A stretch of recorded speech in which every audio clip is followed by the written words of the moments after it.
The emergency beacon screamed across Earth's communication networks at 0347 hours, Terran Standard Time. Admiral Sarah Chen stood in the command center of Luna Base, watching as the holographic display painted a picture that would haunt humanity forever. The colony ship New Horizon had gone dark somewhere in the Vega system, taking with it 50,000 human colonists, most of them children selected for their genetic diversity and potential. "Ma'am, we're receiving a transmission from the Galactic Tribunal," Communications Officer Torres announced, his voice cracking with barely contained emotion. It's a formal declaration." The massive view screen flickered to life, revealing the imposing figure of High Adjudicator Zexithara, a crystalline being whose species had ruled the galactic courts for over 3 millennia. Its multifaceted face showed no emotion as it delivered words that would ignite humanity's fury. Species designation: human. Colony vessel. New Horizon has been terminated under Galactic Code 7749 Alpha. The vessel carried genetic material deemed incompatible with galactic harmony. All 50,000 specimens have been processed accordingly. This action was necessary to prevent future contamination of approved bloodlines. Admiral Chen felt her blood turn to ice. Behind her, she could hear gasps and curses from her staff. The tribunal had just announced the systematic murder of 50,000 humans, as if they were discussing pest control.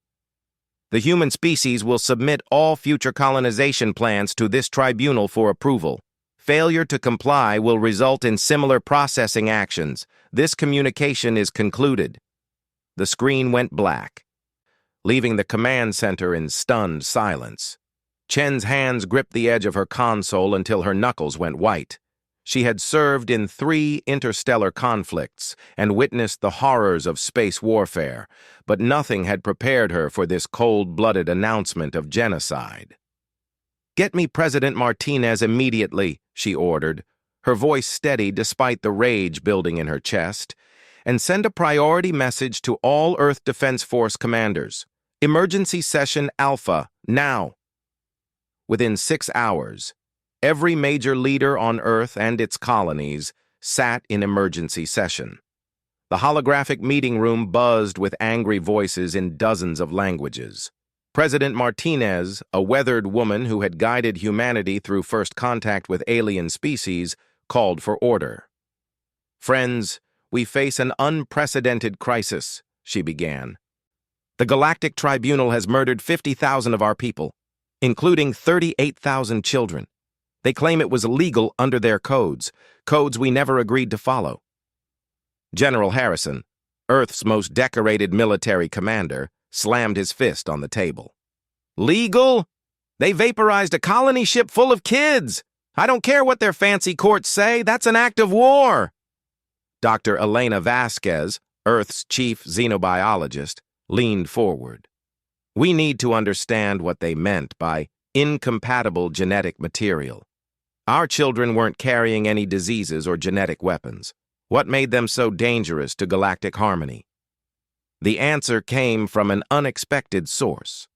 Ambassador Talak, one of the few alien species that maintained friendly relations with humanity, materialized via quantum communication link.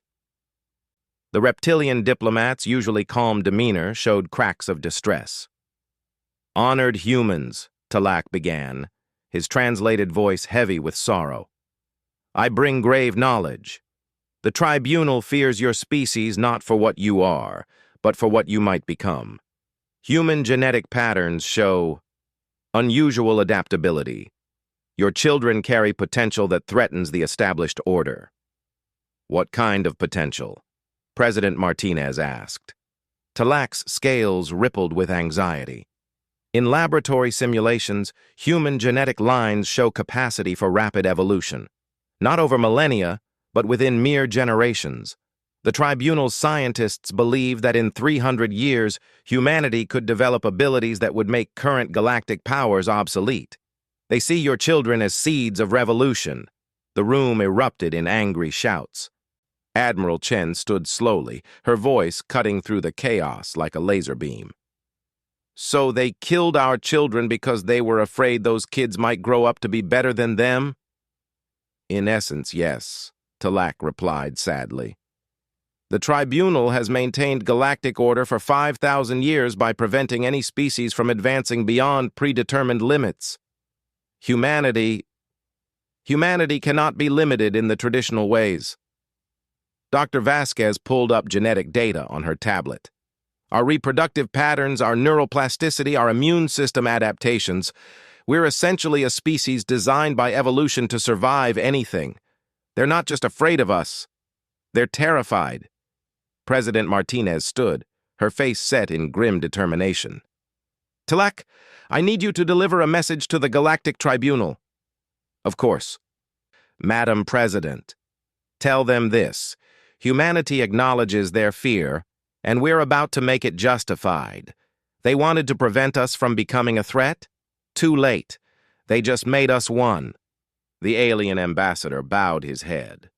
I will convey your words, but I must warn you. The Tribunal has eliminated 73 species in the past millennium. They have resources beyond your current understanding. General Harrison grinned, but there was no humor in his expression. So did the British Empire when we decided we'd had enough of their tea taxes. Look how that worked out for them. As the emergency session continued, plans began to form. Humanity had been scattered across 17 colony worlds, with a combined population of 800 million.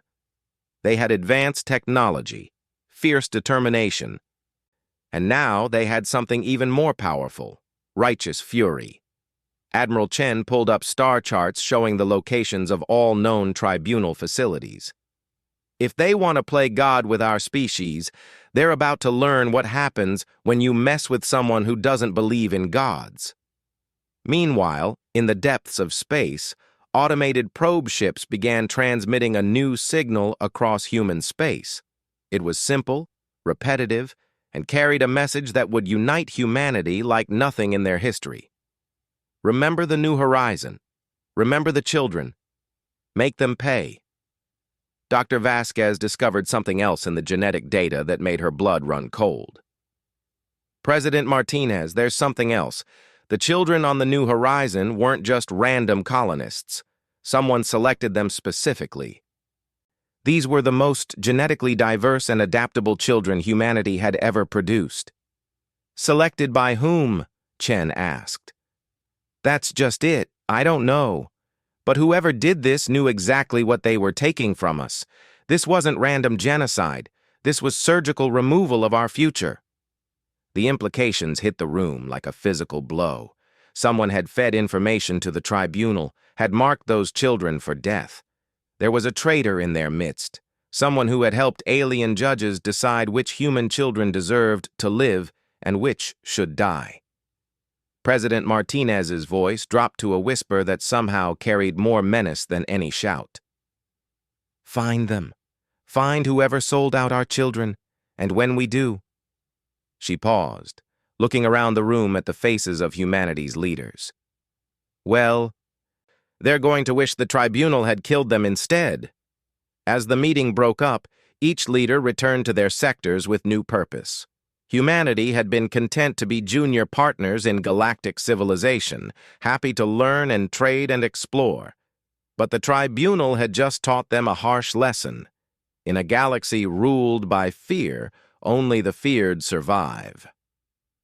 The war preparations began immediately, but this wouldn't be fought with conventional weapons alone. Humanity was about to show the galaxy what happened when you gave a species with unlimited potential a reason to exceed every limitation ever placed on them. In research facilities across human space, scientists began working on projects that would have been unthinkable just days before. In military academies, strategies were developed for fighting enemies with technology thousands of years more advanced. In the hearts of 800 million humans, a cold fire began to burn. The Galactic Tribunal had been right to fear humanity's potential. They just hadn't feared it nearly enough. 6 months after the massacre of the New Horizon, Captain Marcus Webb crouched in the ruins of what had once been the Tribunal's data archive on Kepler 442b. His stealth suit rippled with adaptive camouflage as he moved through the bombed-out facility, searching for answers that might explain who had betrayed humanity's children. The mission should have been impossible. Kepler 442b was deep in Tribunal space, protected by sensor networks that could detect a grain of sand moving at unusual speeds. But humanity had learned fast in the months since the declaration of war. They had stolen, reverse-engineered, and improved upon alien technology with a speed that terrified their enemies. Webb's neural implant chimed softly as his quantum scanner detected intact data cores buried beneath the rubble. The bombing run by the human fleet had been surgical. Destroy the facility but leave the information intact. Every dead child aboard the New Horizon deserved answers. Ghost Team, this is Webb. I found something. Lieutenant Sophia Reyes materialized beside him, her own stealth field shimmering as she dropped the camouflage. What kind of something, Captain? The kind that's going to make us very angry. Webb's scanner had decoded the first data fragments, and what he saw made his stomach churn. Sophie, they've been watching us for 40 years. Every human colony, every ship, every child born in space. They have files on all of them. Reyes knelt beside him, her fingers dancing over a portable interface. Biological profiles, genetic projections, adaptation potential ratings. Marcus, look at this. Her voice caught. They rated every kid on the New Horizon. The highest-rated ones were marked with red tags. Webb pulled up the files she'd indicated. Sarah Kim, age 8, genetic adaptation potential 9.7 out of 10. David Chen, age 12, neural plasticity rating exceeding all known baselines. Maria Santos, age 6, immune system variants capable of processing unknown toxins. They murdered our best children, Webb said, his voice barely containing his rage. Not random colonists. They specifically targeted the kids with the most potential. It gets worse. Reyes had found another data cluster. Look at the authorization codes. This order came from someone with access to Earth's colonial administration databases. The Tribunal didn't choose these targets. Someone from Earth did. The implications hit Webb like a physical blow. The betrayal wasn't just from outside humanity. Someone within their own government had selected those children for death, had marked them as threats to galactic order, and handed their profiles to alien executioners. Webb's communicator crackled with an encrypted transmission from Admiral Chen aboard the flagship Retribution. Ghost Team, we've got incoming. Tribunal enforcement fleet dropping out of hyperspace in 30 minutes. Extract now. Negative, Admiral. We need 10 more minutes. We've found the traitor. Marcus, that's not a request. The Retribution can handle a patrol squadron, but if they send a full enforcement fleet, Admiral, with respect, those dead kids deserve 10 more minutes. After a pause, Chen's voice came back, grim but understanding. 10 minutes. Then we're leaving with or without you. Reyes had broken deeper into the data cores, her enhanced neural processor working at inhuman speeds. The genetic modifications that had become standard for human infiltration teams were paying off. Ironic, since those same modifications were part of what the Tribunal feared. Got him, she announced. Dr. Jonathan Hayes, Colonial Genetic Administrator. He's been feeding information to the Tribunal for 8 years. Marcus, he didn't just betray the New Horizon. He's identified targets for future strikes. Webb's blood ran cold. How many? 17 more colony ships, over 300,000 people, mostly children and young adults. Reyes's enhanced eyes showed data streams as she absorbed the information. There's a schedule. The Tribunal plans to eliminate high-potential human bloodlines over the next 5 years. Copy everything. We're taking this son of a bitch down. As they worked to extract the data, explosions echoed through the facility. The Tribunal enforcement fleet had arrived early, and the Retribution was buying them time with her life. Webb's communicator screamed with damage reports. All sections, massive hull breach on decks 7 through 12. Engine room offline. We need those coordinates now. Uploading extraction beacon, Webb replied. 60 seconds. The facility shuddered as orbital bombardment began. Tribunal policy was simple. If humans had been somewhere, destroy it completely. They couldn't risk contamination of their perfect order. Reyes finished the data extraction just as the floor began collapsing beneath them. Got it all, Marcus. Hayes, his contacts, the full list of targets and something else, financial records. He's been paid in rare earth metals, enough to buy a small moon. They activated their emergency transponders as the building came down around them. The Retribution's transporter beam locked onto them just as tons of crystalline debris filled the space where they'd been standing. Materializing in the ship's damaged transport bay, Webb immediately noticed the absence of half his crew. The battle with the Tribunal fleet had been costly. But as he looked at the data storage device in his hands, he knew the price had been worth paying. Admiral Chen met them in the medical bay, her uniform scorched from fighting fires on the bridge. "Tell me we got something worth 18 good people." Webb handed her the device. "We got the name of the traitor who sold out our children. Dr. Jonathan Hayes, Colonial Genetic Administrator. He's been feeding the Tribunal target lists for 8 years. Chen's expression went from exhausted to deadly in an instant. "Where is he?" "Earth, Luna City Administrative Complex. And Admiral, he's got a list of 17 more targets. Over 300,000 people marked for execution." "Not anymore, he doesn't." Chen activated her command communicator. "This is Admiral Chen to Earth Command. Priority Alpha message. We have confirmed intelligence on an act of treason resulting in the deaths of 50,000 civilians. Request immediate arrest of Dr. Jonathan Hayes under Wartime Security Act provisions." The response came back within minutes. "Admiral Chen, this is General Harrison. Dr. Hayes is already in custody. We've been monitoring his communications since your mission launched. How much evidence did you recover?"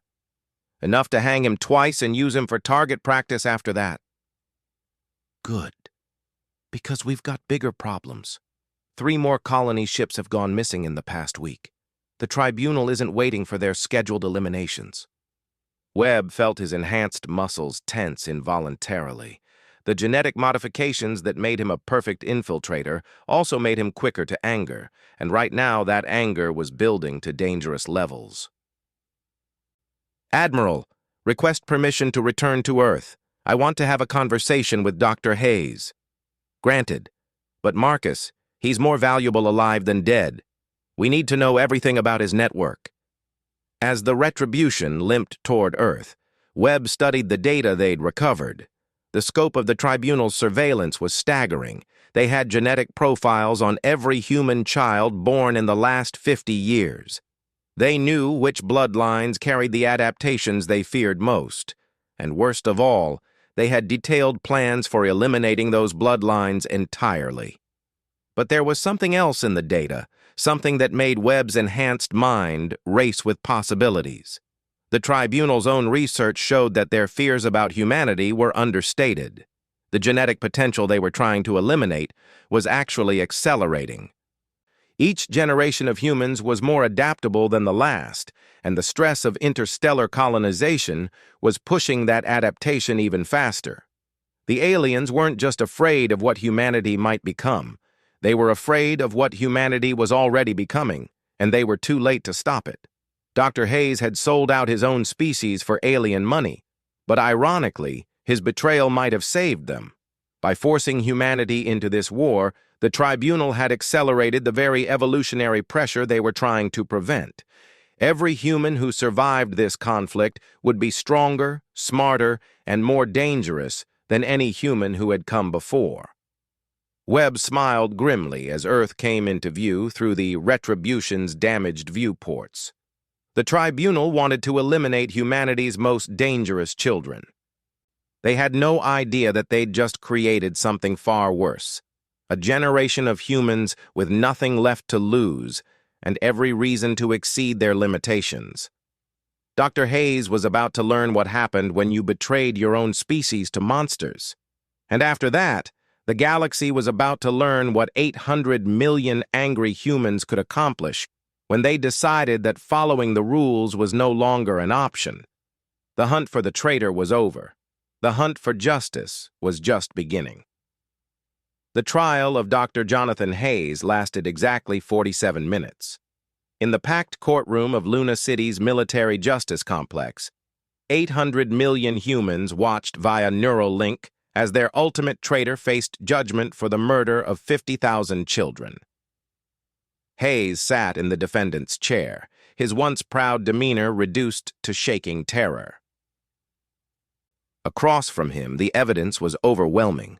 Encrypted communications with tribunal agents, payments in rare minerals, and most damning of all, the genetic profiles of children he had personally selected for death. Judge Advocate General Patricia Wong read the charges in a voice that carried the weight of humanity's fury. Dr. Jonathan Hayes, you stand accused of high treason, conspiracy to commit genocide, and collaboration with hostile alien forces resulting in the deaths of 50,000 human civilians. How do you plead? Hayes's voice cracked as he spoke. I was trying to save our species. The tribunal would have destroyed all of us if we didn't comply. I chose the few to save the many. Captain Webb, still bearing scars from the Kepler 442b extraction mission, stood to present the evidence. Your Honor, the defendant's own communications proved this false. Dr. Hayes received payment equivalent to 50 million Earth credits for each child marked for execution. This was not sacrifice for humanity. This was profit from genocide. The courtroom erupted in angry shouts until Wong restored order. The evidence is clear and overwhelming. Dr. Hayes, you are found guilty on all charges. However, before sentencing, this court recognizes that you possess information vital to humanity's survival. You will cooperate fully with intelligence debriefing, after which you will be executed by spacing. Hayes broke down completely. I'll tell you everything. The tribunal has infiltrated 17 human colonies. They have agents in our government, our military, our research facilities. And they're planning something bigger, something that will end humanity entirely. Admiral Chen, watching from the gallery, felt a chill run down her spine.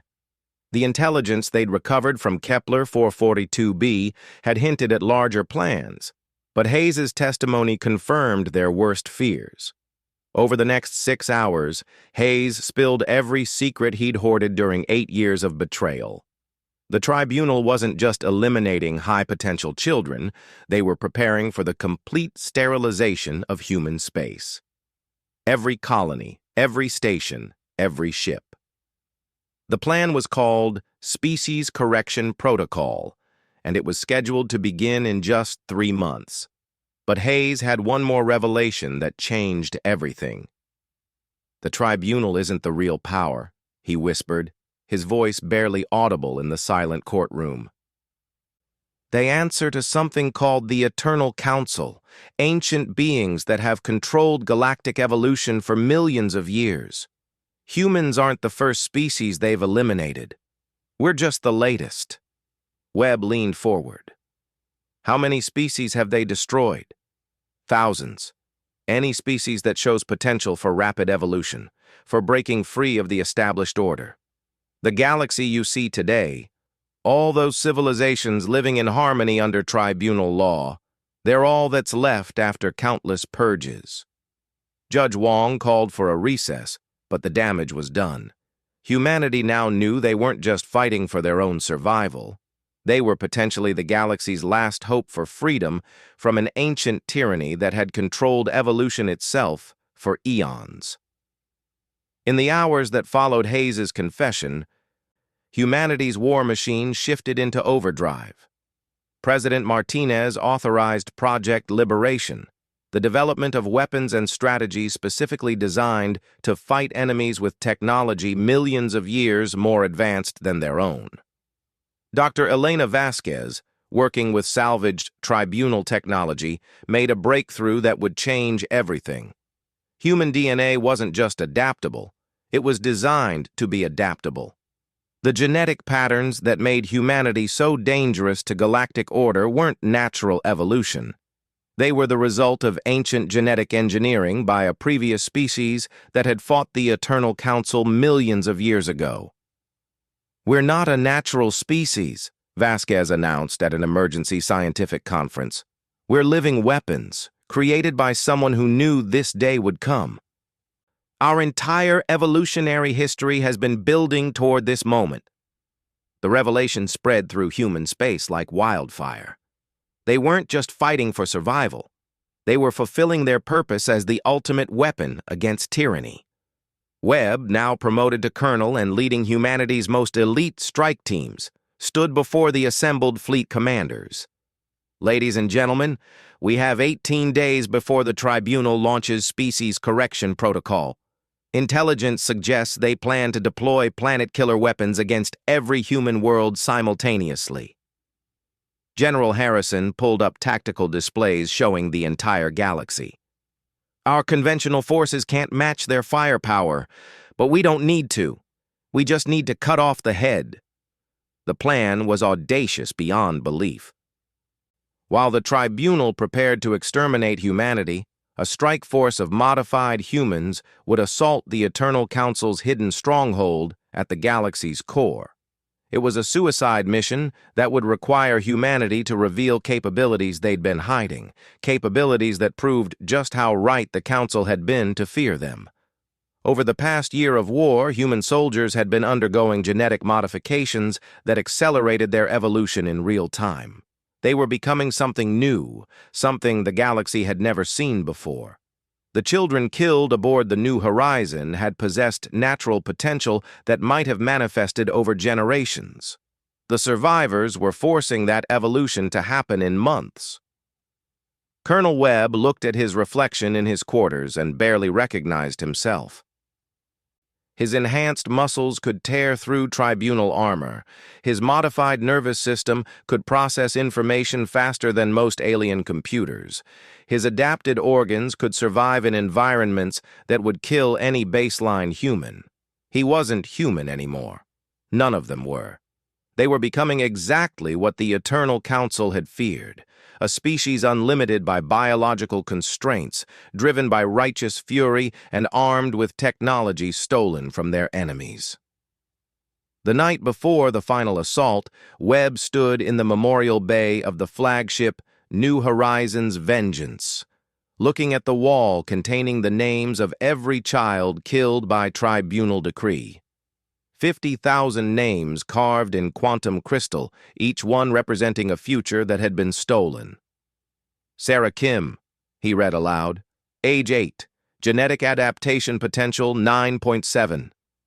He paused at her name, remembering the file they'd recovered.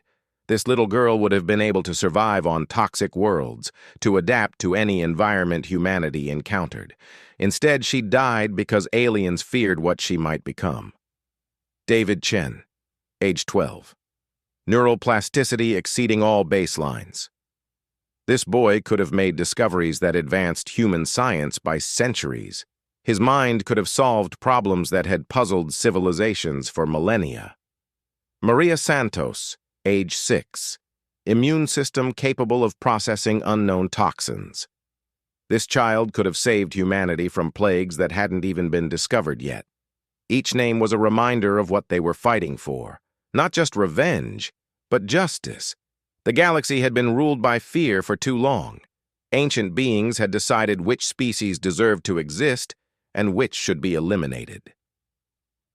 They had controlled evolution itself, shaping the galaxy according to their vision of order. But they had made one crucial mistake. In their arrogance, they had created the very weapon that would destroy them. Humanity wasn't just another species to be eliminated. They were the culmination of millions of years of genetic engineering by the Council's ancient enemies. Every human child born carried the potential to exceed any limitation, to adapt to any challenge, to evolve beyond any constraint. The tribunal had been right to fear humanity's children. They just hadn't been afraid enough. As the fleet prepared for its final jump to the galaxy's core, Webb felt the weight of 800 million human lives depending on their success. But he also felt something else, the genetic memory of countless species that had died fighting this same enemy over millions of years. Humanity wasn't alone in this fight. They carried the hopes and dreams of every civilization that had ever dared to dream of freedom. The New Horizons' vengeance dropped out of hyperspace at the edge of the galactic core, where ancient megastructures older than most stars waited in the darkness. The Eternal Council's stronghold was a monument to tyranny, a sphere the size of a solar system, powered by the life force of billions of enslaved species. All ships, this is Admiral Chen. Today we end millions of years of galactic oppression. Today we avenge our children. Today we prove that fear has no power over those who refuse to be afraid. The final battle for the galaxy's freedom was about to begin. And at its heart, 50,000 murdered children would finally receive the justice they deserved.